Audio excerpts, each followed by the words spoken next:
Y ya en los años 70, este sociólogo polaco-inglés, Zygmunt Bauman, hablaba de la modernidad líquida.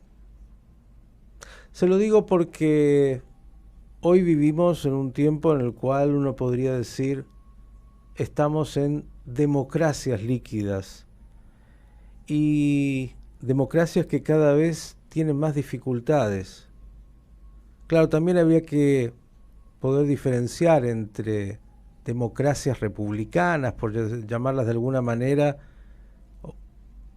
de alguna forma donde la democracia ha sido defendida en sus valores, y otras son democracias formales, no lo mismo la democracia cubana o la de Venezuela, que formalmente, o la de Irán, donde hay elecciones, de lo que puede ser la democracia francesa, la inglesa, la israelí, ahora también pasando por un momento tan complejo, u otras de Latinoamérica.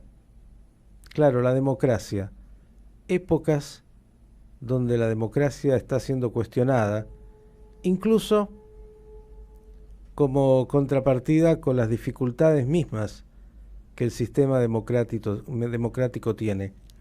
Para profundizar sobre esto, vamos a hablar con un querido amigo, el profesor Alberto Spektorovsky, hombre que se dedica justamente a las ciencias políticas en la Universidad de Tel Aviv. Alberto, ¿cómo estás? Buenas tardes. Buenas tardes a ustedes, buenas tardes a ustedes por ahí. Muy bien, Alberto, hice alguna introducción. ¿Qué dirías al respecto? Porque uno mira el mundo de estas democracias que veíamos como modélicas, comenzando tal vez por los Estados Unidos de Norteamérica para algunos. Bueno, aparece un personaje como Trump, cambia todo lo que venía hasta ahora siendo, ya también habían antecedentes, pero no de esta magnitud, y se ve una democracia hackeada desde dentro. Y así podemos mirar casi yo diría en casi todos lados. ¿Qué dices? El término democrático, especialmente democracia después de la Segunda Guerra Mundial, lo adoptaban todos. Es decir, todos somos democráticos. El problema era de que siendo todos democráticos, el problema era cómo definir cuál era mi democracia y cuál es tu democracia. Entonces los países comunistas también se llamaban las repúblicas democráticas, ¿no? Quedaba claro que la democracia occidental era lo que se llamaba una democracia liberal. Y una democracia liberal suponía la división de poderes y especialmente con una alta corte de justicia, un departamento de justicia separado de los otros poderes, ¿no? Ese era el carácter, esa división de poderes que permitía proteger el derecho de las minorías, fundamentalmente el derecho de las minorías, ¿no? Ahora, obviamente que la idea no es nueva, y también tiene un carácter que hoy en día está en disputa. Y tiene mucho que ver también con lo que acabas de mencionar, el nacimiento de la República Americana, o digamos la democracia americana. Hay que tomar en cuenta y hay que pensar que los fundadores de la Constitución americana, los Founding Fathers, siempre fueron muy temerosos de la democracia, e inclusive la democracia la llamaban el faccionalismo democrático. Todo el intento de crear un Estado federal con división de poderes, con diferencias, digamos, de poderes entre los estados y el gobierno federal. O sea, todo estaba armado en forma tal en el cual lo que se pedía o lo que se quería en esos momentos era algo que es vital hoy en día. Hoy lo vemos como tan importante, que es defender el poder de la minoría. ¿Quiénes eran esos Founding Fathers, en definitiva? Esos Founding Fathers eran gente pudiente, que tenían intereses económicos y que querían que esos intereses económicos estén dentro del lineamiento del sentido de los derechos naturales de John Locke. Es decir, lo que es mi propiedad de derecho natural y no me lo puede tocar ninguna organización mayoritaria, ergo democrática. En una palabra, el asunto tenía mucho que ver con el miedo que se le podía tener a la democracia. Ese sentido de miedo a la democracia también lo tenía a Platón mismo, ¿no? Porque en definitiva era eso, ¿no? Que cuál es digamos, el gobierno de los inteligentes o el príncipe filósofo, digamos. El asunto de que la democracia conlleva dentro de sí mismo la posibilidad de que una cierta mayoría pueda anular el gobierno justo, el gobierno inteligente. Has dicho muchas cosas, Alberto. Yo quiero ir haciéndote algunas pausas. Has dicho cosas muy importantes. La división de poderes, el respeto por las minorías, el respeto por la propiedad privada de las minorías y de que la mayoría. Pero también la democracia es un fenómeno relativamente nuevo en términos de las democracias liberales, de las cuales estás de alguna manera comentando, y también planteaste otras que tienen ropaje de democracia, pero que tienen un modelo bastante distinto, aunque se llamen democracias.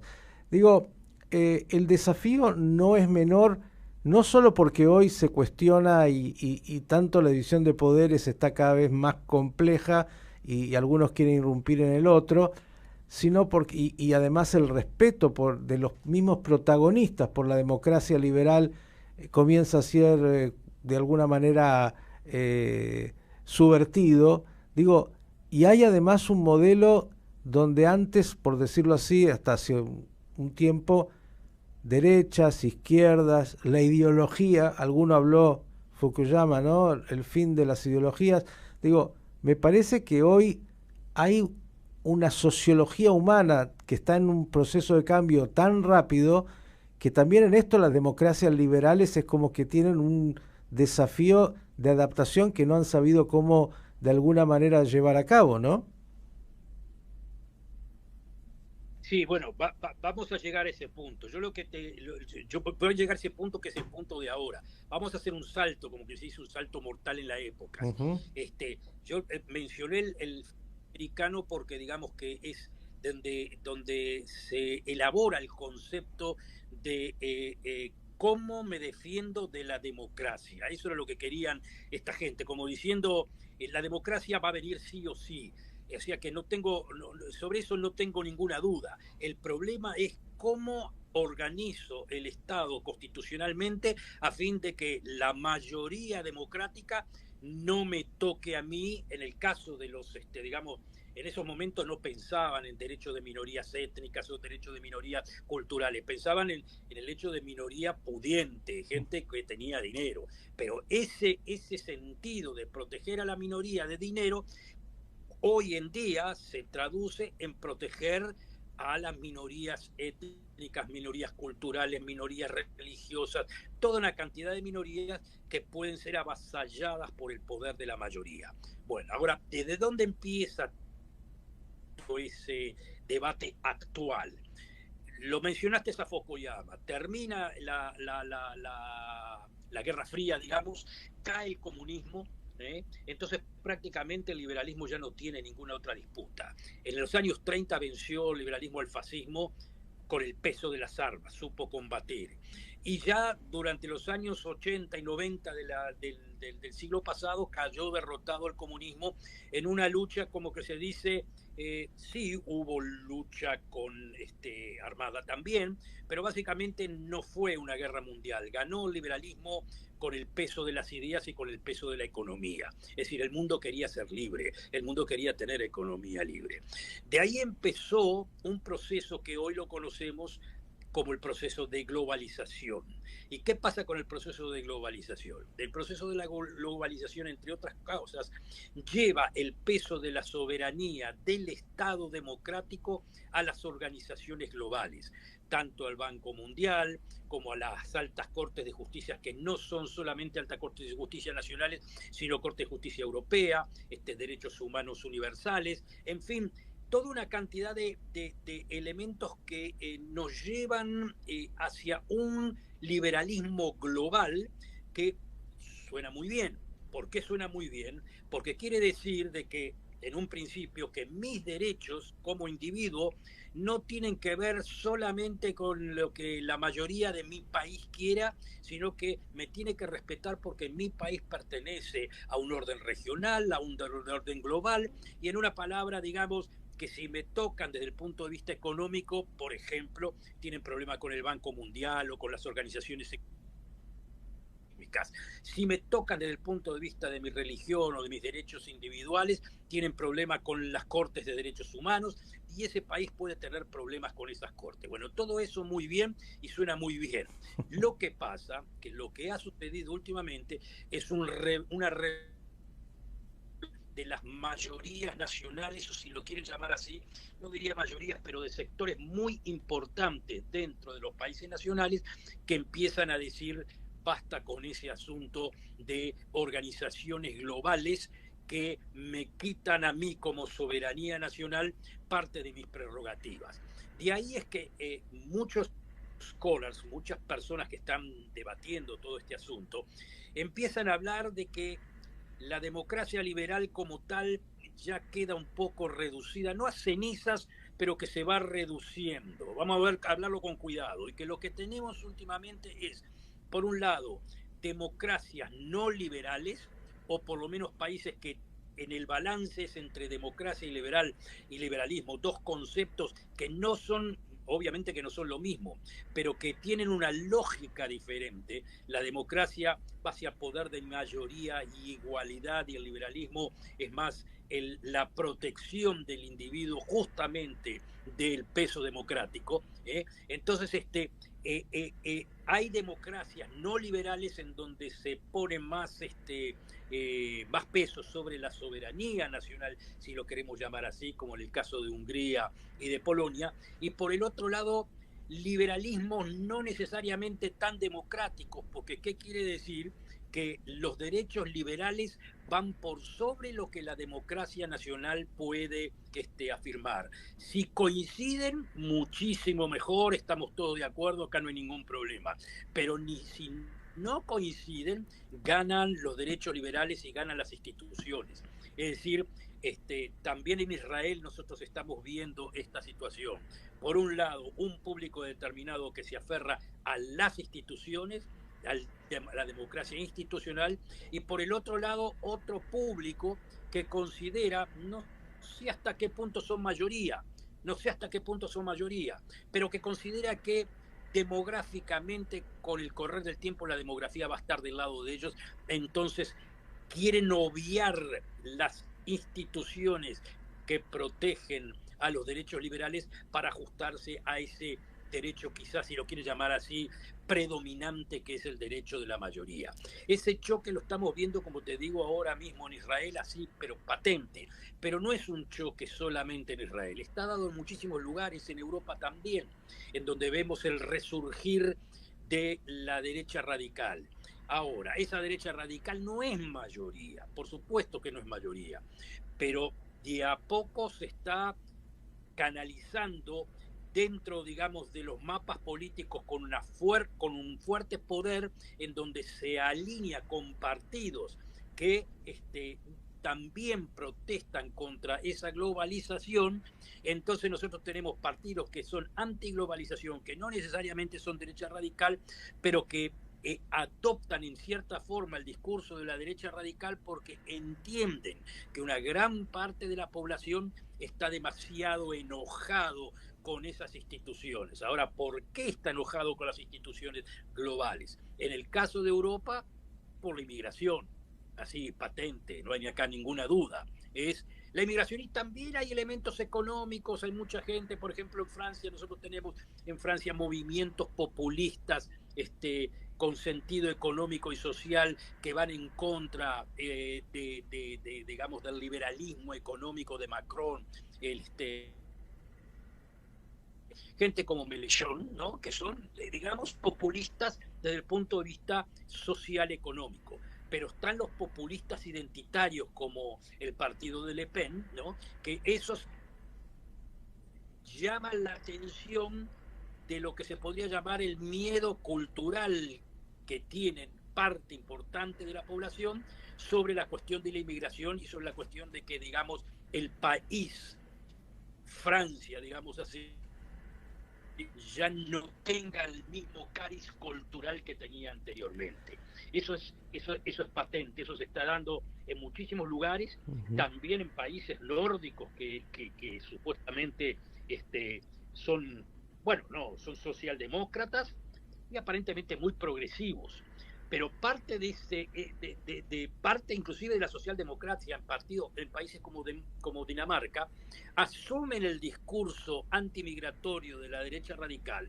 ¿Por qué? Porque entienden que muchos votantes o ex votantes de la socialdemocracia votaban a la socialdemocracia porque pensaban que la socialdemocracia también es un partido nacional, es Ujú. defender, digamos, a la clase obrera nacional, en estos momentos se ve chocada por la inmigración, por el gran capitalismo, por la liberación de mercados, en fin, nosotros vemos ahí una unión entre la vieja clase obrera, si lo queremos llamar así, que Ujú. ya cada vez se va a ver más reducida, con las derechas radicales que imponen ese lenguaje. A ver si te gusta esta analogía de alguna manera. Yo diría que la especie humana, para ponerlo en otros elementos, siempre vive en una tensión entre los marcos ideales y los marcos reales. El ideal democrático, liberal, universal es fantástico como ideal, pero después la vida concreta del día a día hace que la gente no viva en el ideal, viven mucho más en lo real y en lo que le toca.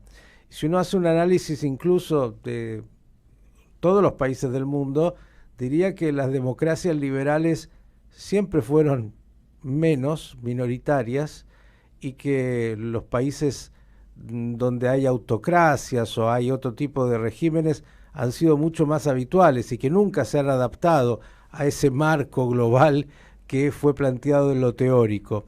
Ahora, esto agregado a los fenómenos de la modernidad, con todo lo que es hoy los cambios tan rápidos, me parece que han planteado incluso un desafío extra, que es las democracias liberales tienen periodos electorales más o menos regulares y más o menos cortos, que tienen, por lo tanto, una dinámica propia donde hay que ir a elecciones, donde los políticos tienen que ganar elecciones, donde lo que les interesa es eso, el poder, y las otras, por decirlo así, democracias formales, no tienen ese problema. Entonces, eh, mucho también de lo primitivo, digo, es como hay algo primitivo en el hombre que le es mucho más cómodo el modelo menos liberal, menos democrático, aunque parezca, hablándolo justamente entre nosotros, algo que va en contra de lo que es la realidad, pero la realidad es que uno mira el mundo y hay mucho más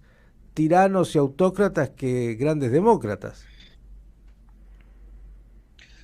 Bueno, yo no sé si es tanto así de que hay más autócratas que demócratas, pero vamos a decir, es cierto que lo mencionaste, y ese es el ejemplo que quiere promocionar China justamente, Uh el -huh. hecho de que no somos democráticos, pero somos eficientes. Y eso, ¿por qué es un challenge, es un desafío? Porque la democracia se vendió, especialmente luego de la caída de la Unión Soviética, como no solamente un sistema que protege al individuo, que protege al ser humano, sino que aparte de eso es el único camino para que tenga una vida feliz y económicamente feliz. Es como diciendo, Bienestar, el bienestar. eh, si querés bienestar, es mejor una democracia que, que un sistema autoritario. Uh -huh. Lo que quieren hacer los chinos en el momento actual, antes vamos a ver cómo les va, porque todavía eso está por verse, pero evidentemente es un sistema sumamente eficaz, sumamente importante y promotor del liberalismo económico en el mundo, es decir, la apertura de mercados, es decir, sumamente successful. Como para decir, señores, el principio que ustedes tienen de democracia liberal como método de bienestar no compite con el nuestro, que es un sistema autoritario, no liberal desde el punto de vista económico, liberal desde el punto de, perdón, no liberal desde el punto de vista político, pero sí liberal desde el punto de vista económico, y hemos sacado, yo que sé, a millones y millones de personas de la pobreza, los hemos puesto digamos, en el campo de la clase media. Y aparte estamos haciendo inversiones absolutamente en todas partes del mundo. Es decir, estamos compitiendo de igual a igual con el imperio americano. Y si América representa la democracia liberal, nosotros representamos ya ni siquiera una democracia no liberal. El sistema chino es autoritarismo puro. Ni siquiera es un sistema como el de Hungría o como el de Polonia. Pero el sistema de Hungría y de Polonia también disputan. Así es, dos categorías de pensamiento e incluso agregando el factor extra que en los modelos de los países liberales, mencionamos los Estados Unidos, también lo que era ese sustento de la división de poderes, del respeto a la institución, del respeto a las leyes, de los, digamos, hoy se ve cuestionado incluso desde dentro con figuras que atentan contra la democracia, ahí y en tantos otros países, Israel, donde se quiera mirar. Desafíos no menores. Yo voy a invitarte, Alberto, para que sigamos profundizando este tema, porque hay muchas otras preguntas, obviamente, y muchas otras variables, pero me parece que es un tema medular en lo que hace a la realidad del mundo de hoy, y habrá que ver si hegelianamente, lo voy a plantear así, ya que hemos tomado algunos, bueno, esto de ir de una tesis a la antítesis que parecería hoy estar dando vuelta, en algún momento llega a alguna síntesis superadora. Por el momento sí está claro, y lo vemos con todas las luces, que la democracia liberal está pasando por una crisis fenomenal. Si te puedo contestar un segundo la de Estados Unidos, la parte de Estados Unidos, tengo medio minuto. Claro que sí. En el caso de Estados Unidos es patente, miren, esa división de poderes y esa protección de la minoría es lo único que le permitió a Trump, el sistema electoral americano, es lo que le permitió a Trump estar disputando el poder. En un sistema de democracia mayoritaria, si lo queremos llamar así, que es lo que nunca quiso Estados Unidos, Trump no tendría ninguna posibilidad ni de llegar a las rodillas o sea, el Partido Republicano no podía llegar ni a las rodillas del Partido Demócrata. Lo que le permite la competencia a Trump es justamente el sistema electoral americano, la división entre estados, y el que, siendo un partido minoritario globalmente desde el punto de vista de los Estados Unidos, pueda ganar estados particulares y con esos estados particulares poder llegar a ser presidente de los Estados Unidos. Eso es como que se dice casi inverosímil. La gran mayoría de Estados Unidos es liberal, pero puede ganar un populista republicano como Trump solamente por el asunto de que en los Estados Unidos el sistema está dividido de tal forma como para impedir el gobierno de una mayoría, que en el caso americano paradójicamente es una mayoría liberal. Interesantísimo. Alberto, yo sabía que este tema era para meternos apasionadamente. Te propongo que lo continuemos porque otra vez después hablaremos del caso particular de lo que está pasando tanto en Israel, en Latinoamérica, lo que es esta irrupción de aquellos que vienen por fuera de la política tradicional, que tienen tanto éxito cuando plantean simplemente cambiar, no importa para dónde ni para qué, y me parece que también mucha de la sociedad, ¿no?, de los que van a votar, bueno, ven en eso algún reflejo sin importarles demasiado lo que eran las tradiciones democráticas liberales. Un gran abrazo y hasta la próxima. Hasta la próxima, Miguel. Un abrazo a ustedes. El Chao. Profesor Alberto Spektorovsky, un tema, como digo, central en la agenda del día de hoy.